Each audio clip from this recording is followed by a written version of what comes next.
Sometimes in life, things don't go the way we planned. We pray, we wait, and we hope. But nothing seems to change. In those moments, it's easy to feel abandoned. But what if the struggles we face are actually steps in a greater plan? Once, a great storm struck a mighty ship at sea. It shattered the vessel, and all lives were lost. Except for one man, David, a 35-year-old survivor, with light tan skin, messy dark brown hair, and an unshaven face, miraculously washed up unconscious on the shore of a deserted island.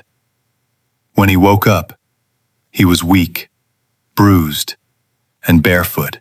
Looking around at the endless horizon, he prayed, "Oh Lord, please help me. Send me some relief." But days passed, and no help arrived. At first, David prayed with hope. Then, his hope turned into silence. Tired and broken, he decided to fight for survival. He gathered branches and built a small shelter. He plucked coconuts and learned to catch fish with sharp sticks. Days turned into weeks. Still, no rescue came.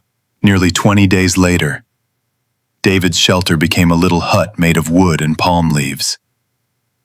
It was his only comfort, but one afternoon, while he was out searching for food, he returned to see flames devouring his hut.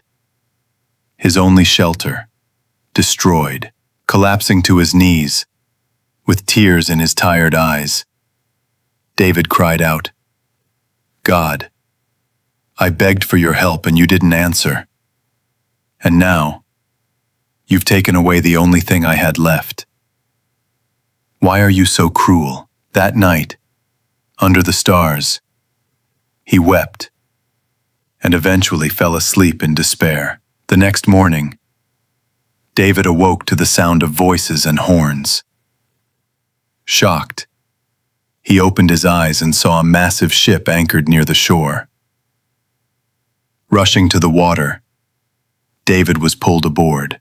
The captain, Richard, a 50-year-old man with fair skin, short gray hair, and a neatly kept beard, looked at him with kind eyes. David asked, still trembling, How did you know I was here?" Richard smiled warmly.